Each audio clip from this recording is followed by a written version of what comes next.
மக்கள் அனைவருக்கும் வணக்கம். தமிழக வெற்றி கழகத்தினுடைய வேட்பாளர்கள் பட்டியலை விஜய் அவர்கள் அறிவிச்சிருக்காரு.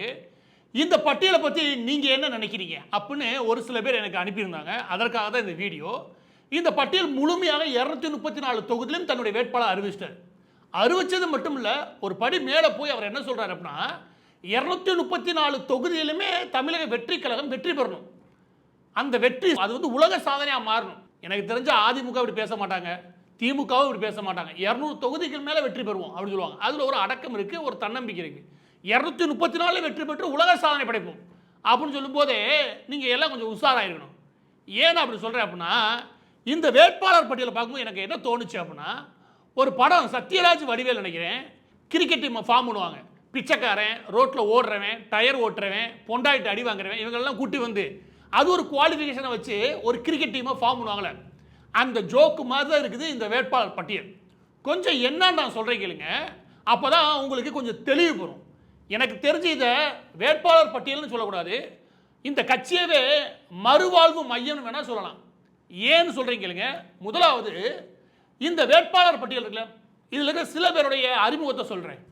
இந்த குளத்தூர் VS பாபு இருக்கார் இல்லையா, அதிமுகவில் வேலையும் பார்க்காம எந்த குவாலிஃபிகேஷனும் இல்லாமல் தயவுசெய்து சீட்டு கேட்டு இந்த வந்துடாத அப்படின்னு அதிமுக சொல்லவே ஒரு 6-7 மாதம் முட்டி பார்த்தாப்புல, இது சரிப்பட்டு வராது அப்படின்னு சொல்லி ஒரு 2-3 மாதத்துக்கு முன்னாடி தாவாக்கில் போய் இறஞ்சிட்டாப்புல. எது தமிழக வெற்றி கழகத்தில் போய் இறஞ்சிட்டாப்புல.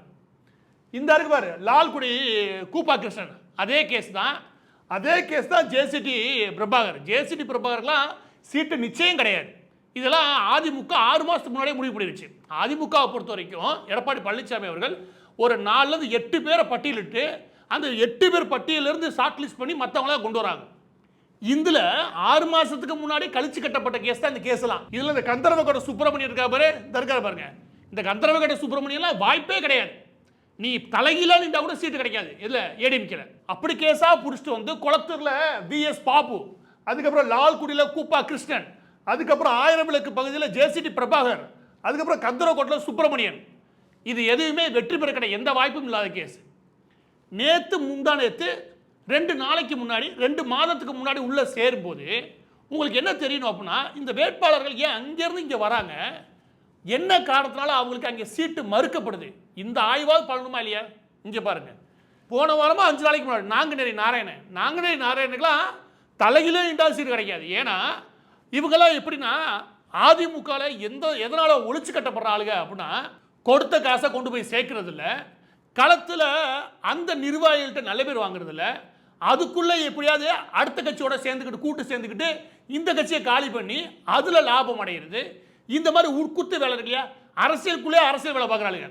இவர் விலையை சேர்றாருன்னா ஒரு ப்ரொஃபைல் வருது, இவர் நம்ம கட்சியில் சேர பண்ணால் சேர்த்துக்கோங்க, அவருக்கு நம்ம வேட்பாளராக அறிவிக்கிறோம்னா அதுக்கு அவர் அந்த முன்னாடி இருந்த கட்சியில் அவர் என்னவா இருந்தான்னு தெரியுமா இல்லையா?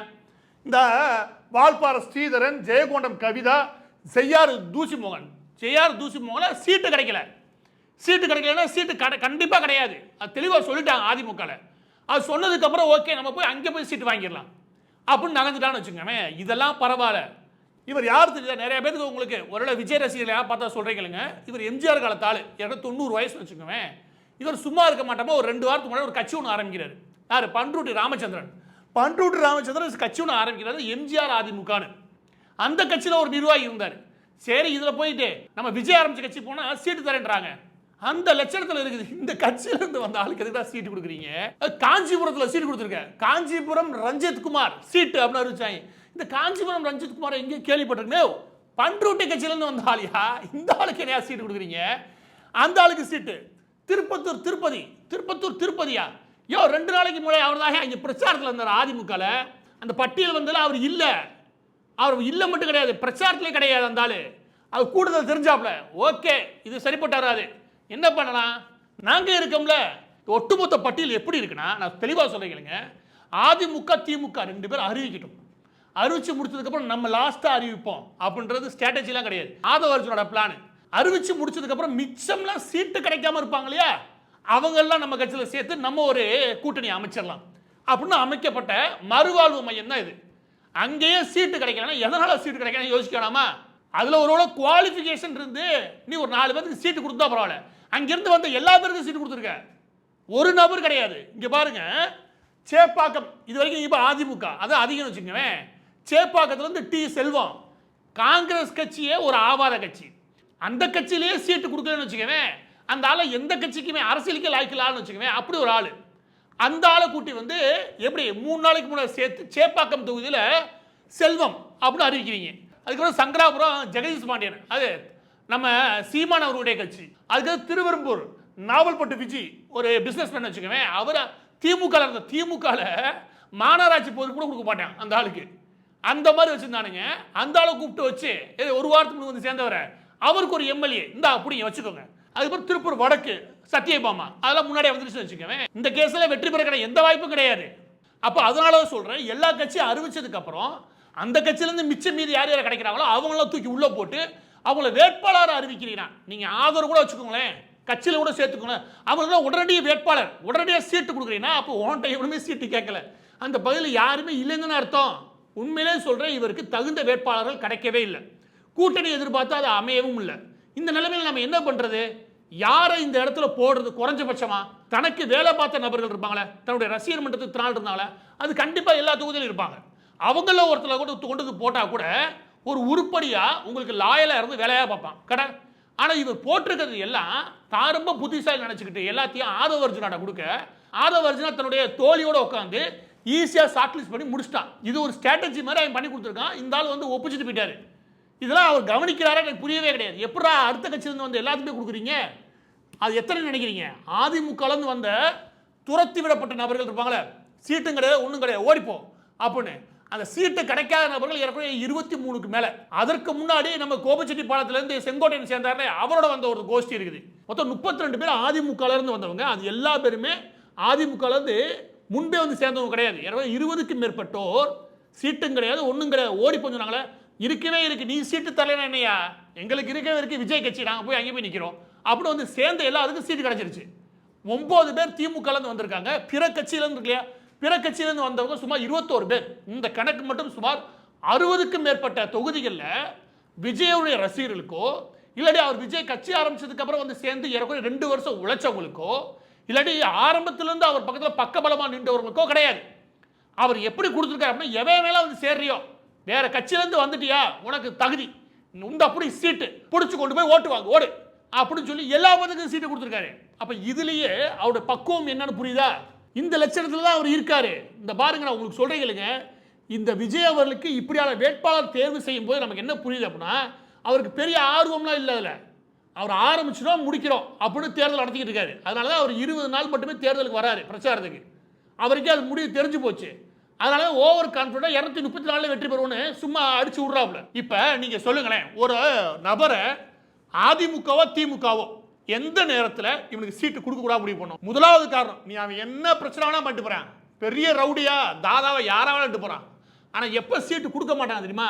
எப்போனா அவன் வெற்றி பெறவே மாட்டான். அந்த இடத்துல வெற்றி பெறக்கான வாய்ப்பே இல்லைன்னு வச்சுக்கவே. அவன் எவ்வளோ பெரிய ஆளாக இருந்தாலும் சரி, எவ்வளோ பெரிய கொம்படாக இருந்தாலும் சரி, அவனுக்கு சீட்டு தர மாட்டாங்க. எனவே அவங்கள பொறுத்த வரைக்கும் எப்படி வேணா இருந்துக்கோ, ஆனால் தொகுதியை கொடுத்தா வெற்றி பெறு. அந்த மார்ஜின் பக்கத்தோடு நீ வரலையா உனக்கு கண்டிப்பாக கொடுக்க மாட்டாங்க. முதலாவது. ரெண்டாவது என்ன அப்படின்னா, கட்சிக்குள்ள தலைமைக்கும் கட்சிக்குமே பிரச்சனை பண்ணியிருப்பானுங்க. எடுத்துக்காட்டுக்கு போல தேர்தலில் காசு கொடுத்துருப்பாங்க, அந்த காசை கொண்டு சேர்க்க மாட்டானுங்க. இல்லாட்டி திமுக காசு வாங்கிட்டு வேலை பார்க்க மாட்டானுங்க. இந்த மாதிரி கட்சிக்குள்ளேயே 2 வேலை பார்ப்பானுங்க. அவங்களுக்கு நேரம் பார்த்து கரெக்டாக கடைசி நேரத்தில் சீட்டை தர மாட்டாங்க. அவங்க எப்படி ஓரம் கட்டுமோ ஓரம் கட்டுவாங்க. அதை விட மிக முக்கியமானது, தொகுதியில் போய் நீ நல்லவனா கெட்டவனா 4 பேரை பாராட்டுவாங்க. நல்லது கெட்டது எல்லாத்துக்கும் போயிட்டு வந்து எல்லார்ட்டையும் முகத்தை காட்டின மாதிரி இரு அப்படின்வாங்க. இந்த வேலையும் பார்க்க மாட்டானுங்க சில பேர். அவங்களுக்கு சீட்டு கிடையாது. இந்த மாதிரி எந்த விதத்தில் அரசியலில் தேராத கேஸ்லாம் இருக்குல்ல, அந்த எல்லா கேஸும் அங்கேருந்து கிளம்பி விஜய் வந்து சேர்ந்துருச்சு. விஜய் அதை எதையுமே வெரிஃபிகேஷன் பண்ணாமல், எதையுமே அந்த ப்ரொஃபைல் என்னன்னு பார்க்காம, அவர் சரியான நபரான்னு தேர்வு செய்யாமல் வந்த எல்லா பேருக்கும் சீட்டு புடி அப்படின்னா, அதுக்கு அடுத்த ஒரு பிரச்சனை வருது. அது என்ன அப்படின்னா, ஃபைனான்சியலாக இவர் எவ்வளோ ஒதுக்க போகிறான்னு தெரியல, எல்லாரும் காசு கேட்டு வந்து நிற்பான். அந்த காசை வாங்கிட்டு ஓடுறான்னு என்ன முடிப்பாரு. இவங்கெல்லாம் பழந்தின்னு கொட்டை போட்டவங்க. உன்ட காசை வாங்கிட்டு ஓடுறாங்க, அப்படி காசு கொடுக்கறதுக்கு வாய்ப்பு தற்போது நிலைமை இல்லைன்ட்டாங்க. எனக்கு தெரிஞ்சு அது எல்லாத்தையும் செலவை ஏற்றுக்கிட்டது ஆதவ அர்ஜுனா. கடைசி நிமிஷத்தில் கை கழுவிட்டாப்ல. எனக்கு தெரிஞ்சு ஆதவ அர்ஜுனா ஏதோ திட்டத்தோட இந்த கட்சியில் உழைச்சிருக்காரு. அவர் முதல் சொன்னது என்ன, எங்களுக்கு வந்து தகவல் படி எல்லா தொகுதியிலும் 5 கோடி ரூபாய் செலவு பண்ணுறதா சொல்லியிருந்தாரு. 5 கோடி ரூபாயை வேட்பாளர்களை கொண்டு போய் சேர்க்கிறதா இருந்தாங்க. ஏன்னா 5 கோடி குறைஞ்சபட்சம் ஒரு 3 கோடி இருந்தால் தான் அவங்க வேட்பாளரை அந்த தேர்தலை அணுக முடியும். இப்ப விஜய் அறிவிச்சிருக்க வேட்பாளர் சொல்றேன். விஜய் அறிவிச்சிருக்க வேட்பாளர்கள் எல்லாருமே 95% பேர் தங்களுக்குன்னு பின்புலம் இல்லாதவங்க. அதாவது ஒரு 2 கோடி 3 கோடி கூட இல்லாதவங்க. அவங்களுக்கு ஏதாவது கொடுத்தாதான் அவங்க அன்றாட பிரச்சாரத்துக்கே போக முடியும். இதுக்கடுத்து பூத் ஏஜென்ட் வேற இருக்காங்க. அவங்க சும்மா வந்து உட்கார முடியாது. அவங்களுக்கு டீ காஃபியாவது வாங்கி தரணும். இந்த செலவு மட்டுமே ஒரு 3 கோடி ரூபா வரும். இது எல்லாத்தையும் நான் பார்த்துக்கிறேன்னு சொன்னது யாரு? ஆதவ அர்ஜுனா. இப்ப காசை எடுக்க முடியாத நிலைமை அப்படின்னு சொல்லி ஊட்டிக்கிட்டு இருக்கான்னு வச்சுக்கவேன். அந்த ஆள் வில்லிவாக்கம் தொகுதி வாங்கிட்டு அந்த ஆள் போயிட்டான். எனவே காசு வந்து சேர்தானே தெரியல. ஆனா எல்லாத்தையும் நிற்கிறதுல நிப்பாட்ட போது விஜய் அவருடைய கட்சி. அது மட்டும் உறுதியா சொல்லு. இதையெல்லாம் ஒரு பக்கம்னா நானும் பல மாவட்டங்களை பார்க்குறேன். கடந்த 2-3 வருஷத்துக்கு மேல நல்ல நல்ல திண்டுக்கல்ல எனக்கு தெரிஞ்ச என்னுடைய ஸ்டூடெண்ட் 24 ஹவர்ஸ் விஜய் இருப்பான். விஜய்க்காக உழைச்ச நபர்கள். இவங்களுக்கெல்லாம் என் சீட்டு கிடைக்கல, எனக்கு தொலைவே இல்லை. நல்லா உழைக்கிற பசங்களாச்சு. அப்படி பார்க்கும்போது தூத்துக்குடியில் அந்த பொண்ணு அது நல்லா தான் உழைச்சிருந்துச்சு. எப்படி நம்ம சொன்னாலுமே திரும்ப அது விஜய்கிட்ட போய் நிற்க போகுதுன்னு வச்சுக்கவேன், திருந்த போகிறதில்ல. ஆனால் விஜய் கட்சியில் இருந்துச்சு. எப்படி தூத்துக்குடி எப்படி முன்னையும் பின்னையும் இருந்தாலுமே உழைக்கிற ஆளுங்களுக்கு சீட்டு கிடைச்சிருந்துச்சா, அதை விட்டு தன்னோட உட்காந்து நான் நண்பர் தண்ணி அடிப்பேன் அவனுக்கு ஒரு சீட்டு அப்படின்னு ஒதுக்குனா இவனை வச்சு நீ என்ன தூத்துக்குள்ள வெற்றி பெறுவ? இது என்ன தேர்வு? ஃபர்ஸ்ட் இதெல்லாம் ஒரு தேர்வா? வேட்பாளர் தேர்வா? நான் கேட்கிறேன். பதிவோட இறுதியாக இந்த ஒட்டுமொத்த வேட்பாளர் பட்டியல் பார்க்கும்போது எனக்கு என்ன தோணுது அப்படின்னா, மறுவாழ்வு மையம் ஏதோ ஆரம்பிக்க போறார் போல இருக்கு விஜய். இந்த பட்டியல் வெற்றி வேட்பாளருக்கான பட்டியல் கிடையாது. இதில் கூட நபர்களுடைய லட்சணம் என்னன்னு நான் காமிச்சேன். இதில் கொடூரமான இன்னொரு விஷயம் ஒன்று இருக்குது. அதான் இரண்டாவது விஷயம். அது என்ன அப்படின்னா, இந்த கட்சி வெற்றி பெறும் நினைச்சு அவருடைய ரசிகர்களோ நிர்வாகிகளோ உங்க எல்லாருக்கும் சொல்றேன், நீங்க சொத்து பொத்தை வித்து இந்த கடனை வாங்கி இந்த மாதிரி நீங்க இதில் நீங்க இறங்குனீங்க, இது எல்லாமே கேம்லிங், அதாவது ஏறக்குறைய சூதாட்டம். இந்த சூதாட்டத்தில் இறங்கிறாதீங்க. அரசியலால் வாழ்வு குடும்பம் எல்லாம் நாசம் போனால் எனக்கு தெரியும். நீ உன் தலைவர் மீது பற்று வச்சிருக்க, எல்லாம் வச்சிருக்கேன்னா சந்தோஷம். ஆனால் நீ இந்த கடனை வாங்கி வீட்டை அடமானம் வச்சு பொண்டாட்டி நகையை அடமானம் வச்சு எங்கிட்ட கடனை கூட எப்படியா உருட்டி இந்த தேர்தலில் தலைவருக்கு நேர்மையாக உழைச்சி காட்டுவோம் அப்படின்னு நீ நினைச்சேன்னா சத்தியமாக சொல்கிறேன், தேர்தல் முடிஞ்சதுமே அடுத்த 2 மாசத்துல நீ யாருன்னே தெரியாது. ஆனால் நீயும் உன் குடும்பம் மட்டும் கஷ்டப்படுவ. இந்த மாதிரி எதுவும் ரிஸ்க் எடுத்துறாங்க. சத்தியம் பண்ணி சொல்கிறேன், இந்த ஒட்டுமொத்த வேட்பாளர்களை 95% பேர் வெற்றி பெறக்கான வாய்ப்பே கிடையாது. அதுவும் இங்கேருந்து வந்திருக்கு பாரு, அங்கேருந்து வந்த கேஸ், அந்த கேஸில் வெற்றி பெறக்கான எந்த வாய்ப்பும் கிடையாது. இதில் மூன்றாவது விஷயம் என்ன அப்படின்னா, நானே நிறைய பேர் ஆன்லைனில் பார்த்துருக்கேன், விஜய் விஜய் விஜய்னு. இவன் எல்லா பேரும் உழைக்கிறானுங்க, இவங்க மட்டும் கிடையாது, ஏகப்பட்டவர் உழைக்கிறத பார்த்தேன். இவங்க உழைக்கிறதெல்லாம் பார்த்துட்டு அந்த இடங்கள்ல நேற்று சீட்டு கிடைக்காம வேற கட்சியிலிருந்து வாய்ப்பு இல்லாமல் இங்கே வந்து சேர்ந்தவன், இல்லாட்டி வேற கட்சியில் அந்த கட்சியில் உட்கட்சி வேலையெல்லாம் பார்த்துட்டு குழப்பத்தை உருவாக்கிட்டு அந்த கட்சிக்கு நேர்மை இல்லாமல் தப்பி தாவி இங்கே ஓடியாந்தவன், அந்த கட்சியினால் துரத்தி விடப்பட்டவனுக்கெல்லாம் சீட்டு கொடுத்தீங்கன்னா அப்போ உங்கள் கட்சிக்குன்னு ஒரு லாயல்ட்டி இருக்கு இல்லையா? இந்த கட்சிக்குன்னு உங்களுடைய விஜய்க்குன்னு ஒரு நேர்மையாக அவர் மீது பற்று கொண்டு உழைச்சாங்களே, அவங்களுக்கு என்ன மரியாதை? இது கேட்போமா இல்லையா? இப்போ சீட்டு கொடுத்துருக்கால ஒரு 60க்கு மேற்பட்டவங்க, இவங்க எவனுமே 10 ரூபாய் செலவழிக்க மாட்டாங்க. அப்போ விஜயுடைய படம் ஆரம்பித்து அவர் கட்சி ஆரம்பித்த நாள் முதற்கொண்டு தினந்தோறும் முளைச்ச இந்த நபர்களுக்கு இல்லாத தகுதி என்ன இவங்களுக்கு இருக்கு? இது என்னுடைய கேள்வி. நான் வந்து வீம்புக்குன்னு தூண்டி விடுறதுக்காக கிடையாது, நியாயமாகவே கேட்குறேன். விஜயகாந்த் வந்தார், விஜயகாந்த் வந்து அவர் எப்படி சொன்னாரோ அப்படியே தான் செஞ்சார். என்ன சொன்னார்னா, எனக்காக காலம் ஃபுல்லாக உழைச்ச நபர்கள் நிச்சயமாக வேட்பாளர் இருப்பேன். ஆனால் இந்த வாக்குறுதியை கொடுத்தது யாரு? இந்த வாக்குறுதியை திரும்ப இதே கட்சியில் புஷி ஆனந்த் கொடுத்தாரா இல்லையா? பதவிகள் வேற யாருக்கும் போகாது, உங்களுக்கு தான் வந்து சேர்ந்து சொன்னாரா இல்லையா? ஆனால் இன்னைக்கு 60க்கு மேற்பட்டோர் எப்படி அவங்களுக்கு போச்சு? இதெல்லாம் நியாயமாக கேட்க வேண்டிய கேள்வி.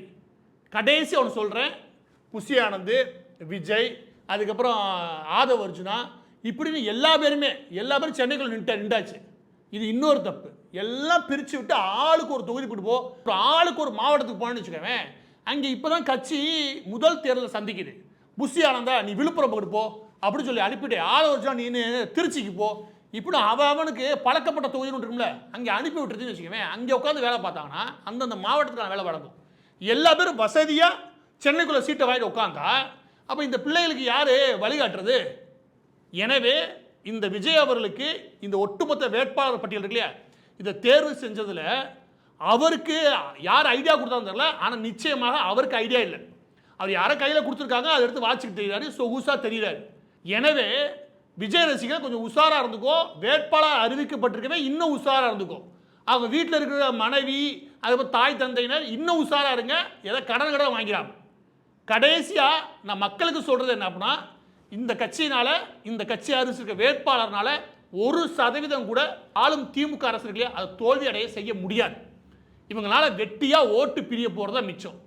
எனவே திமுகவை தோல்வி அடைய செய்யணும். அப்படின்னா நம்ம கையில் இருக்க இன்னொரு ஆப்ஷன் அதிமுக மட்டும்தான். ஏன்னா கட்டமைப்பிலும் சரி, வேட்பாளர் தேர்தலும் சரி, கணக்கட்சி தான் முடிச்சு உள்ள போயிட்டாங்க. கூட்டணியே இல்லாம கடைசியில் எல்லா பேரும் கூட்டணி அறிவிச்சதுக்கு அப்புறம் அதுல இருந்து மிச்சம் இதெல்லாம் எடுத்து புறக்கி போட்டு இவங்க தான் ஏன் வேட்பாளர் இவர் அறிவிக்கிறார்னா இதுலயே தெரிஞ்சுக்க வேணாம் இதோட குவாலிட்டி.